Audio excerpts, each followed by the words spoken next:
टंडो मोहम्मद खान जो एक बेहतरीन उस्ताद और टंडो मोहम्मद खान में एक मुनफरद मुकाम रखंदड़ अब्दुल करीम मेमन एक बेहतरीन उस्ताद सां गॾु समाजी वर्कर बि आहे ऐं उस्ताद बि आहे।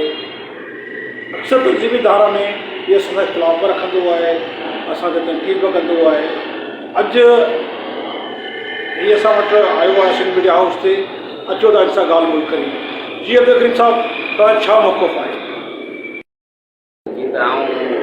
प्राइमरी ख़ुदि उस्ताद आहियां, प्राइमरी टीचर आहियां, तक़रीबन 30-31 साल मुंहिंजी जेको सर्विस कंदे थी विया आहिनि ऐं गुज़िरियल 2 सालनि खां जेको सो मरकज़ी सदर जेको ग़ुलाम रसूल महर उन जेको सो उनजी सिस्टम हली रहियो आहे, उहो जेको पंहिंजे अरब जो सदर आहे।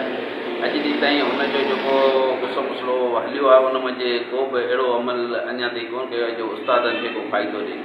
उन में ऐप अची वियल आहे या जेको बायोमेट्रिक सिस्टम थियो या ॿिया जेके सिस्टम आहिनि, पर हिन वक़्तु जेको सो आख़िरी टाइम ते उन सर्विस स्ट्रक्चर ॾियण जो जेको वाइदो कयो आहे उन में असां जेके सीनियर उस्ताद आहियूं प्लस जेको सो या नौजवान उस्ताद आहिनि उन्हनि सभिनी खे जेको सो उन में उमेदु आहे त जेको इहो सर्विस स्ट्रक्चर सभिनी उस्तादनि खे ॾियारींदो।